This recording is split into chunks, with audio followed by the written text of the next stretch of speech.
Hi guys, welcome to DC English education.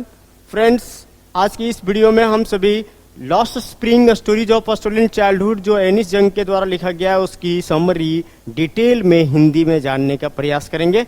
English में already मैंने एक वीडियो बना रखी है, आप अगर चाहें तो इंग्लिश वाले वीडियो को देखें। मैं तो कहूँगा कि उसे बार बार सुने, क्योंकि हमें एग्जाम तो इंग्लिश में लिखना है, तो आप इंग्लिश वाले वीडियो को बार बार सुनते रहेंगे तो पूरा स्टोरीज आपके माइंड में सेट रहेगा। कहीं से भी क्वेश्चन पूछा जाएगा तो आप आंसर बड़ी आसानी से दे पाएंगे। तो चलिए आते हैं हम लोग इस वीडियो में और इसमें भी समझने का प्रयास करते हैं। यह वीडियो उन सब के लिए बहुत मददगार होगा जिनको इंग्लिश समझने में प्रॉब्लम होता हो। तो इस वीडियो में आकर के आप इंग्लिश से लेसन समझ लें, लेकिन उस वीडियो को बार बार सुने और उसे भी समझने का प्रयास करें। ओके फ्रेंड्स, तो जैसा कि मैंने आपको पहले पीछे क्लास में बताया था, लॉस्ट स्प्रिंग, लॉस्ट मीन्स खोया हुआ और स्प्रिंग का मतलब क्या, तो बसंत। लॉस्ट स्प्रिंग मीन्स खोया हुआ बसंत। कहने का मतलब बसंत यह कि चाइल्डहुड जो अपना एज होता है उसे हम लोग बसंत ऋतु के तौर पर मानते हैं। और अगर दी चाइल्डहुड वाले इस एज में बसंत ऋतु में हमारा बसंत ना आए, मीन्स चाइल्ड का अच्छा से डेवलपमेंट ना हो पाए, तो आगे आने वाला जो हमारा करियर होगा, लाइफ होगा, वो बड़ा बेकार होगा, अच्छा नहीं हो पाएगा। जैसे एक बसंत ऋतु में एक पेड़ पर बसंत ना आ पाया अथवा कुछ पेड़ पर बसंत ना आ पाया तो उसमें फल फूल आगे नहीं लगेंगे, वो धरती में उतना काम का चीज़ नहीं रह जाएगा। ठीक उसी प्रकार से एक बच्चे को अगर दिया अच्छे से एडुकेट ना किया जाए तो बच्चा भी उस धरती के लिए एक तरीके का बोझ बन करके रह जाएगा। तो फ्रेंड्स, इसी पर ये एनिस जंग बात करती हैं। इसमें दो भाग में स्टोरी को इन्होंने बांटने का प्रयास किया।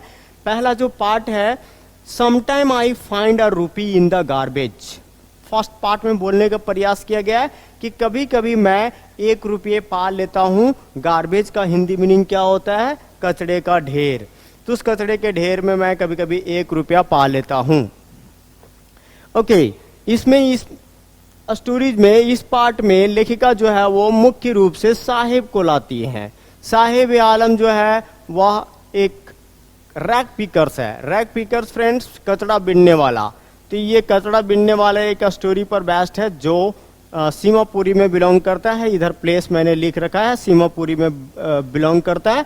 और दूसरा जो स्टोरी आप देख रहे होंगे नीचे, उसमें लिखा गया है I want to drive a car, means मैं कार चलाना चाहता हूँ। इस स्टोरी में मुख्य जो कैरेक्टर है उसे मुकेश बोला गया। वो मुकेश एक बैंगल मेकर है, चूड़ी बनाने के कारखाना में काम करता है, चूड़ी बनाने वाला व्यक्ति का बेटा है। तो दोनों स्टोरीज में आप देखेंगे दोनों में काफ़ी गरीबी है। इसमें कुछ थीम्स भी हैं। थीम कहने का मकसद क्या कि इस स्टोरी में हम लोग क्या समझने जा रहे हैं, सीखने जा रहे हैं। तो पहला जो थीम है वह आधारित है ग्राइंडिंग पॉवर्टी पर, मीन्स कुचलती हुई निर्धनता, to know grinding poverty in India and its reason. आखिर में क्या वजह है कि कुछ लोगों के पास बहुत अधिक रुपया है और कुछ लोगों के पास खाने तक के लाले पड़े हुए हैं। क्या वजह है कि कुछ के बच्चे जो हैं वो बहुत अच्छा एजुकेशन प्राप्त करते हैं और कुछ के तो थोड़ी भी मीन्स बेसिक एजुकेशन से भी वंचित रह जाते हैं। तो इसके जानेंगे। पहला वाला थीम यही है। दूसरा वाला थीम जो है वो बताया गया है कि चाइल्डहुड को स्प्रिंग सीजन के साथ लेखिका ने कंपेयर किया है मेटाफोरिकली। और तीसरा वाला जो थीम है वो बताया जा रहा है कि बैंगल इंडस्ट्री में और गार्बेज वाले जगहों में चाइल्ड लेबर कैसे कैसे एक्ट कर रहे, काम कर रहे हैं, उसके बारे में। तो ये कुछ थीम्स थे जो इस लेसन में हम लोग समझने जा रहे हैं। इस लेसन में वैसे 2 मेन प्लेस है, सीमापुरी और आपका फिरोजाबाद। सीमापुरी कहाँ है, तो सीमापुरी आपका दिल्ली में है और फिरोजाबाद कहाँ, तो यूपी में है। ओके, तो इस प्रकार से 2 स्थान हैं। और एक और स्थान को आप याद रख सकते हैं, यह है बांग्लादेश का ढाका। ढाका से रिलेटेड बांग्लादेश की से कुछ लोग हैं, उसके ऊपर बातचीत है। तो स्टोरी आप देखते हैं, पहले थोड़ी कैरेक्टर को और जान लेते हैं। जैसे यहाँ एनिस जंग, चूंकि यह क्या है, तो एक ट्रेवलॉग है। ट्रेवलॉग है मतलब यात्रा वृत्तांत। लेखिका जो है एनिस जंग जो है वो कहीं घूमने गई हैं और जहाँ जहाँ घूमने गई है वो वहाँ की स्टोरी को लिख रखी हैं अपने कहानी में। और उस बुक का नाम दिया उन्होंने lost spring stories of Australian childhood. जो हमारा यह लेसन है उसी का एक छोटा सा अंश है, पूरा बृहद स्टोरी नहीं है, छोटा सा अंश है जिसको 2 पार्ट में हमारे पास सुनाने का प्रयास किया लेखिका ने 2 जगह के बारे में। पहला वाला वही सीमापुरी, तो उसमें जो मुख्य कैरेक्टर के रूप में आएंगे तो एनिस जंग तो है ही, क्योंकि ये ट्रेवलॉग है, यात्रा खुद ही कर रही हैं, तो लेखिका मिलते गई हैं, उन सब से लिखते गई हैं। और दूसरा जो है वो साहिब, इसका ये मुख्य कैरेक्टर है, साहिब ए आलम इसका पूरा नाम है, मीन्स ब्रह्मांड का मालिक, Lord of the universe. Sahibs की माँ है, साहिब्स के फ्रेंड हैं, उसके और भी कई महिलाएं हैं, गेट कीपर है और टी स्टॉल ऑनर है। उसके अतिरिक्त पार्ट 2 में आप देखेंगे तो I want to drive a car में मुकेश है, मुकेश के पेरेंट्स हैं, मुकेश के ग्रैंड पेरेंट्स हैं, सविता है, सविता एक चूड़ी बनाने वाली की बेटी है जो बगल में कुछ कर रही है। क्वेश्चन ऐसा भी पूछा जाता है, देखिए कैरेक्टर्स को अच्छा से याद रखना हम सभी का ड्यूटी है। कैरेक्टर याद रखते हैं तो हमारा एग्जाम में कोई भी क्वेश्चन का आंसर हम मिस नहीं करेंगे। और आपको मैं सिलसिलेवार स्टोरी दे रहा हूँ ताकि बिल्कुल आप एक भी प्रश्न एग्जाम में छोड़ करके नहीं आ पाएंगे। सिर्फ आप अच्छे से इस वीडियो को और क्वेश्चन आंसर को देख करके, मैं लास्ट में इसके क्वेश्चन आंसर भी प्रोवाइड करने जा रहा हूँ। तो अगला जो कैरेक्टर है उसमें है सम यूथ, कुछ युवा लोग भी हैं और विशेष सर्कल पीपल हैं, मीन्स दुष्चक्र फैला करके। मैंने अभी बताया था ना गरीबी के आखिर में क्या रीजन है। कोई भी आदमी इतना तो कमा ही सकता है कि वो खा पी सकता है और अपने बच्चों को पढ़ा सकता है, लेकिन यहाँ कुछ विशेष सर्कल के लोग हैं, मीन्स दुष्चक्र फैला करके रखने वाले लोग हैं जो हमें गरीब रखने पर मजबूर कर देते हैं। खास करके ये बैंगल इंडस्ट्री वाले लोगों के पक्ष में लिखा गया है। ओके फ्रेंड, तो स्टोरी स्टार्ट होता है यहाँ साहिब से। लेखिका जो है वो सीमापुरी में अभी रह रही हैं, घूमने गई हैं, तो वहाँ रह रही है और वहीं पर मिलती है साहिब से। रोज़ रोज़ अपने ही पड़ोस में वो क्या करता रहता है, तो कचरा के ढेर में कुछ कुछ रुपये वगैरह, सिक्का वगैरह खोजते रहता है। साहिब पूछती है ऐसा तुम क्यों करते हो। वो स्टोरी में ऐसा पूछ रही है तो वो बताता है कि उसका घर तो अभी उसको याद भी नहीं है अच्छा से, वो बांग्लादेश से आया है, ढाका से। उसका घर कहाँ था वो अच्छा से याद नहीं है। माँ कही उसको, साहिब की माँ बोली कि बहुत तूफान वगैरह था जिसके कारण से हम लोग वहाँ से छोड़ करके यहाँ आ गए, जो वहाँ के खेत वगैरह को उड़ा ले जाता था, और यहाँ करके हम लोग कम से कम खाने पीने की व्यवस्था कर ले रहे हैं। तो साहिब कहता है कि मेरे अगल बगल में तो कुछ है ही नहीं करने को, तो मैं क्या करूँ। तो लेखिका तुरंत बोल देती है कि तुम स्कूल क्यों नहीं जाते हो। स्कूल एडवाइस तो दे दिया, लेकिन स्कूल जाएगा कैसे, वहाँ अगल बगल में स्कूल भी नहीं है। तो बोलता है कि मेरे अगल बगल में कोई स्कूल नहीं है। बोला अच्छा मैं बनाऊंगी तो तुम आओगे, यह एक झूठा वादा था। तो वो साहिब जो है वो बोलता है कि हाँ बिल्कुल आऊँगा। तो अगले बार में जब साहिब से मुलाकात होती है तो साहिब दौड़ा दौड़ा आता है और बोलता है कि आपका स्कूल तैयार है। लेखिका बोलती है इतना जल्दी थोड़ी ना स्कूल बन जाता है बच्चा। उसके बाद आगे क्या है, तो स्टोरी आगे बढ़ती है और बताया जाता है। लेखिका बोलती है कि महीनों के बाद मैं इस सब का नाम जान पाई हूँ। साहिब से पूछी कि तुम्हारा नाम क्या है, तो वो बोलता है साहिब आलम। अपना नाम का अर्थ नहीं जानता, Lord of the universe means ब्रह्मांड का मालिक। और ये सब बिना जाने हुए सुबह में वो लोग चर्पिंग बर्ड की भांति चहचहाते हुए चिड़ियों की भांति आते हैं झुंड में, और फिर दोपहर में गायब हो जाते हैं। लेखिका कहती है कि वो लोग चप्पल वगैरह नहीं पहनते। एक बार लेखिका पूछती है कि चप्पल जूते तुम लोग क्यों नहीं पहनते हो। तो उसमें से एक लड़का बोलता है कि माँ हमें सेल्फ से नहीं देती है। दूसरा लड़का बोलता है कि अगर ये इसकी माँ देगी भी तो यह फेंक देगा कहीं। इसका मेन मकसद है कि ग्राइंडिंग पॉवर्टी को दिखाना, कुचलती हुई निर्धनता को दिखाना। अब पैसे नहीं है तो कहाँ से खरीद पाएंगे ये लोग जूते चप्पल, इसलिए एक जोड़े अगर किसी के चप्पल जूते हैं तो उसको रख दिया गया है, कभी ओकेजन पर यूज किया जाएगा। और किसी किसी का तो वो भी नसीब नहीं है। आगे स्टोरी और बढ़ता है तो उसमें बताया जाता है, लेखिका बताती है कि लोग कहते हैं कि रुपया की कमी नहीं है बल्कि एक ट्रेडिशन है, परंपरा है, जबकि ऐसा नहीं है। लेखिका कहती है यह एक बहाना है सिर्फ परपेचुअल स्टेट ऑफ पॉवर्टी को बताने का। उसके बाद लेखिका एक एग्जाम्पल भी देती है यूडीपी बॉय का। वो यूडीपी बॉय जो जब छोटा था तो प्रार्थना किया करता था मंदिर के पास में जा कर के, जब भी स्कूल जाता था तो कि हे माँ मुझे एक जोड़े चप्पल या जूते दिला दो। आगे उसका सपना पूरा भी हो गया, एक बार उसको चप्पल जूते मिल भी गए। लेखिका 30 साल बाद वहाँ उस जगह में गई है, उस यूडीपी वाले जगह में, और देखती है कि वो पंडित का बेटा जो है वो आज चप्पल जूता पहन लिया है, सॉक्स भी पहन लिया है, बैग टांगे हुए स्कूल से दौड़ा हुआ आता है। वहाँ पर रेड वाइट चेयर्स भी हैं, फोल्डिंग बेड भी है। तो लेखिका वही कहती है कि आज 30 साल बाद वहाँ इतना डेवलपमेंट आ गया कि वो लोग चप्पल जूते पहनते हैं, वहाँ पंडित का बेटा जैसे लोग। और हमारे अगल बगल वाले ये आज भी जो रैग पिकर्स हैं वो आज भी लोग चप्पल जूता नहीं पहन पाते हैं। तो गरीबी है। लेखिका कहती है कि इनकी कहानी मुझे सीमापुरी लेकर जाती है, और सीमापुरी मतलब दिल्ली का एक मेटाफोरिकल जगह, परिधि पर एक जगह। तो सीमापुरी में ये लोग 1971 ईस्वी में आए हैं और बिना पहचान के, बिना आइडेंटिटी के ये लोग आए हैं। उसके बाद लिख के बताती कि वो काफ़ी गंदा जगह था 1971 के पहले, अभी भी लगभग वैसे ही है, लोग रह रहे हैं। इनका मेन ऑक्यूपेशन है कचरा बिनना। आज कचरा के बदौलत ही लोग अच्छे तरीके से ये कर ले रही हैं। लिख कर कुछ महिलाओं को भी पूछती कि तुम लोग बांग्लादेश से यहाँ 1971 में आ गई, वहाँ कितना अच्छा हरा भरा खेत वगैरह रहता था, तुम लोग का अपना था। बोले नहीं नहीं, यहाँ खाने को कम से कम मिल जाता है, कचरा बीन करके कुछ पैसे आ जाते हैं तो शाम में हम लोग भरपेट खा लेते हैं, भरपेट खा करके तब जाते हैं बेड पर सोने के लिए, ये हम लोग के लिए अच्छा चीज़ है। वहाँ तो भूखे सोना पड़ता था।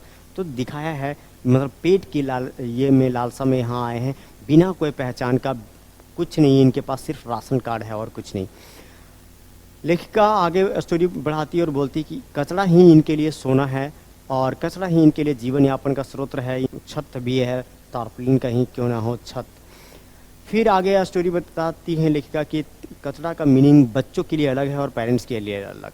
बच्चे का मतलब है एक आश्चर्य लपेटा हुआ चीज़ और बड़ों के लिए है कि जीवन यापन का एक स्रोत है। लेखिका फिर बताती है कि जो साहिब है वो आज एक गेट के पास में खड़ा है और देख रहा है गेम को। कुछ लोग टेनिस गेम खेल रहे हैं, गेम तो नहीं खेल पाएगा ये। अगले दिन लेखिका देखती है कि वो वैसे ही टेनिस शूज पहना है जो उसके पैंट पर अच्छा नहीं लग रहा है, तो वो बोलता है कि किसी ने दिया है, जबकि ऐसा बात नहीं है। उसमें एक छेद हो गया है जिसके कारण से वो कोई फेंक दिया है और ये पहन लिया है। सपना तो इसका वहाँ सच माना जा रहा है कि कम से कम एक जोड़े जूते उसको मिल गए हैं। आज साहिब जो है वो चाय की दुकान पर काम कर रहा है और उसमें 800 रुपये उसको मिलते हैं और सब तरह का खाना मिलता है, मीन सुबह दोपहर शाम का। साहिब से पूछती है लिखेगा कि क्या तुम इस काम को करके खुश हो। साहिब का मुंह थोड़ा सा लटक जाता है, वो खुश नहीं है क्योंकि जो आज ढो रहा है वो केन वाला, दूध वाला केन, वो काफ़ी भारी है और केन तो उसका मालिक का है, जबकि वो प्लास्टिक बैग जो ढोता था वो हल्का भी था और इसका अपना भी था। इस प्रकार से पहला जो पार्ट है वो समाप्त होता है। अगला पार्ट में देखें हम लोग I want to drive a car वाले में, तो इसमें से है मुकेश के ऊपर मुख्य कहानी। मुकेश कहता है कि मैं मोटर मैकेनिक बनना चाहता हूँ, मैं कार चलाना चाहता हूँ। कहाँ से बिलोंग करता है? फिरोजाबाद से। और फिरोजाबाद कहाँ? यूपी का क्षेत्र। वो चूड़ी बनाने वाले का एक बेटा है, लेकिन अलग सोच है। वहाँ फिरोजाबाद में प्रत्येक दूसरा परिवार चूड़ी बनाने के कारखानों में इंगेज है।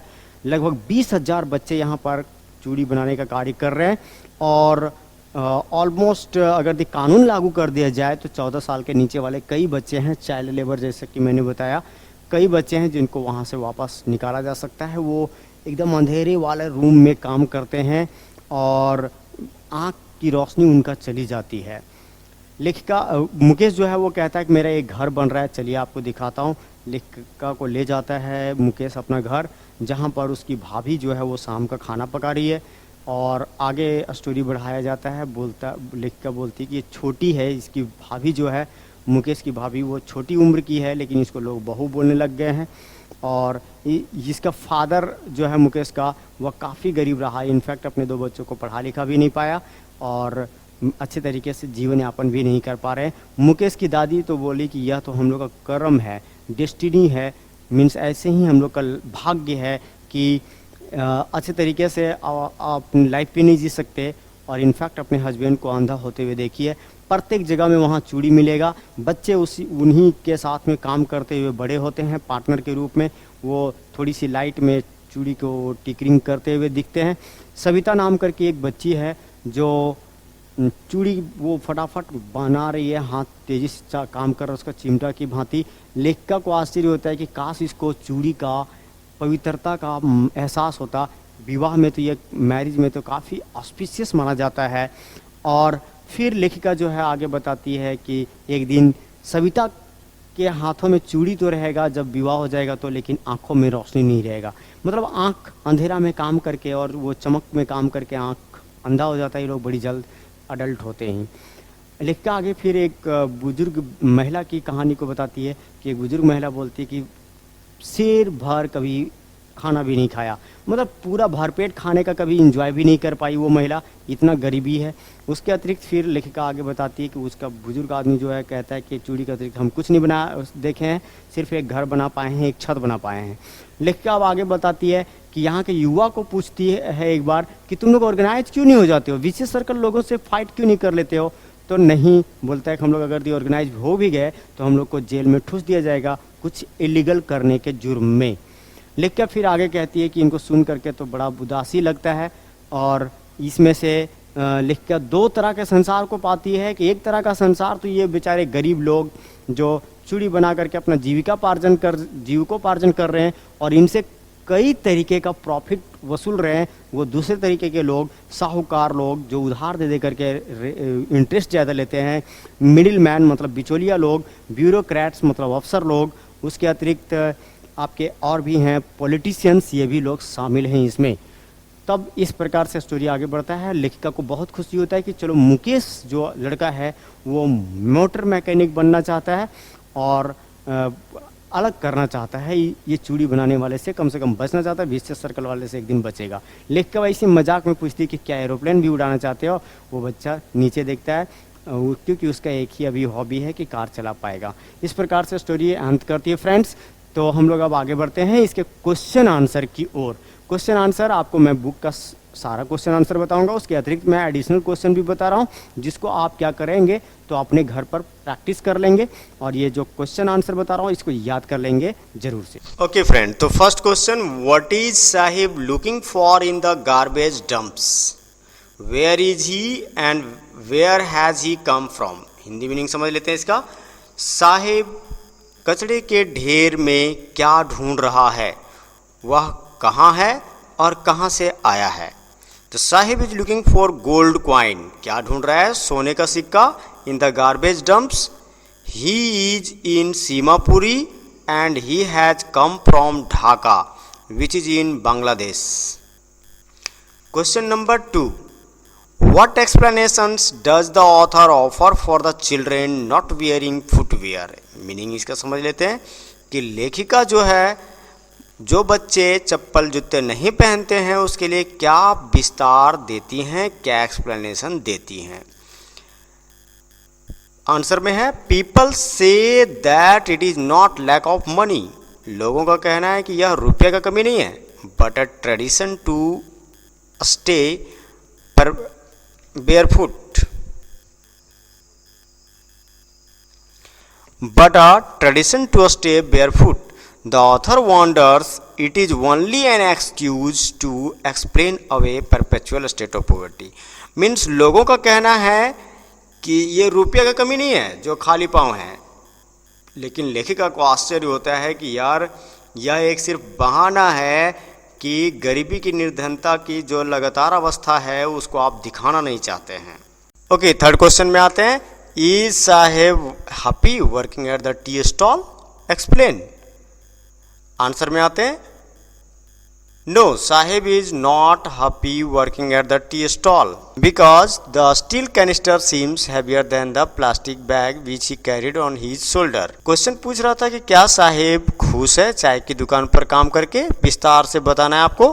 तो आंसर में लिखा गया कि नो, साहिब जो है वो चाय की दुकान पर काम करके खुश नहीं है क्योंकि इसका जो स्टील कैनिस्टर जो है जो आज ढो रहा है वो काफ़ी भारी दिख रहा है इसके प्लास्टिक बैग से जो इसको अपने कंधे पर ढोता था। आगे रीजन है the plastic bag was his own but the canister belongs to that person who owns the tea stall. एक तो और बात है कि प्लास्टिक बैग है इसका अपना था जबकि वो कैनिस्टर जो है वो चाय की दुकान वाला आदमी का है। He is no longer his own master, वह अपना खुद का मालिक नहीं है अब। Question number 4, what makes the city of Firozabad famous. Firozabad शहर क्यों प्रसिद्ध है। तो the city of Firozabad is famous for trade of bangles, चूड़ियों के व्यापार के लिए फेमस है फिरोजाबाद शहर। Every other family in Firozabad is engaged in making bangles, प्रत्येक दूसरा परिवार फिरोजाबाद में जो है वो चूड़ी बनाने के कारखाने में इंगेज है, काम में लगा हुआ है। Question number 5, mention the hazards of working in the glass bangle industry. तो आंसर है following hazards are noticed. Hazard means होता है क्या, दुष्प्रभाव। तो निम्नलिखित दुष्प्रभाव देखे गए। पहला नंबर है there is always perpetual state of poverty. वहाँ लगातार गरीबी की, निर्धनता की अवस्था बनी रहती है। People go blind before being adult. लोग जो हैं वो अंधे हो जाते हैं बड़े होने के पहले, बुजुर्ग होने के पहले ही। The health condition is always miserable.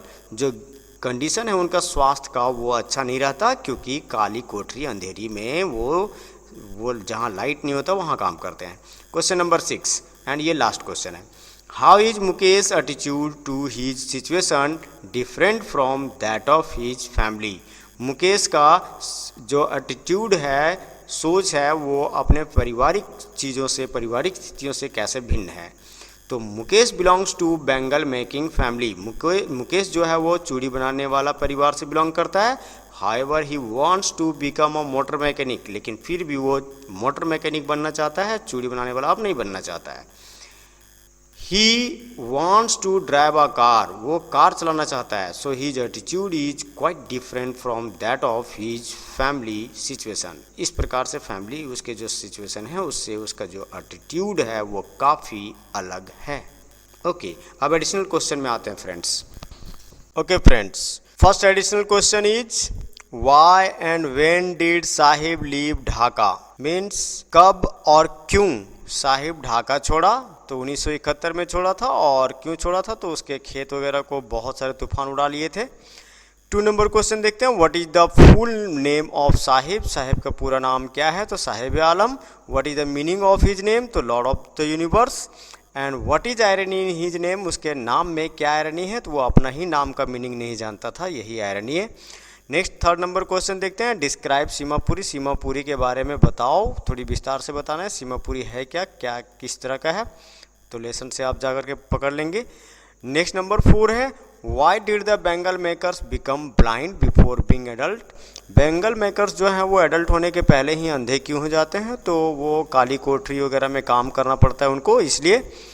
Question number 5 what 2 categories Anees Jung divide the people of Firozabad in. Firozabad के लोगों को एनिस जंग 2 तरीके से बांटती हैं।